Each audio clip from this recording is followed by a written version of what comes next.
সমাগত অসম বিধানসভা নিৰ্বাচনৰ প্ৰস্তুতিৰ অংশ হিচাপে তামুলপুৰ জিলাত ইভিএম আৰু ভিভিপেটৰ দ্বিতীয় ৰেণ্ডমাইজেশ্যন 29 মাৰ্চ 2024 জিলা আয়ুক্ত কাৰ্যালয়ৰ সভাকক্ষত অনুষ্ঠিত হয়। এই কাৰ্যসূচীত 43 তামুলপুৰ আৰু 44 গুৰেশ্বৰ বিধানসভা সমষ্টিৰ ৰিটাৰ্নিং বিষয়াসকল, জিলা নিৰ্বাচনী বিষয়া, প্ৰতিদ্বন্দ্বী প্ৰাৰ্থীসকল অথবা তেওঁলোকৰ নিৰ্বাচনী এজেণ্টসকল আৰু সাধাৰণ পৰ্যবেক্ষক উপস্থিত আছে। ইভিএম মেনেজমেণ্ট ছিষ্টেম 2.0 ব্যৱহাৰ কৰি ভোটগ্ৰহণ কেন্দ্ৰ ভিত্তিকভাৱে ইভিএম আৰু ভিভিপেট সুকীয়াকৈ ৰখা হয়। লগতে সংৰক্ষিত ইভিএম আৰু ভিভিপেটো নিৰ্ধাৰণ কৰা হয় যাতে ভোটগ্ৰহণৰ দিনা প্ৰয়োজন অনুসৰি ব্যৱহাৰ কৰিব পৰা যায়। উল্লেখযোগ্য যে জিলাখনত মুঠ 482টা ভোটগ্ৰহণ কেন্দ্ৰ আছে।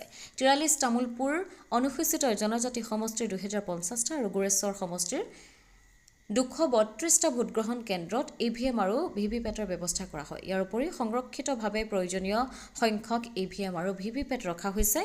এই দ্বিতীয় ৰেণ্ডমাইজেশ্যন প্ৰক্ৰিয়া সফলভাৱে সম্পন্ন হোৱাৰ পাছত ভোটগ্ৰহণ কেন্দ্ৰ ভিত্তিক ইভিএম আৰু ভিভিপেটৰ তালিকা প্ৰস্তুত কৰি সকলো প্ৰতিদ্বন্দ্বী প্ৰাৰ্থীৰ সৈতে ভাগ বতৰা কৰা হয়।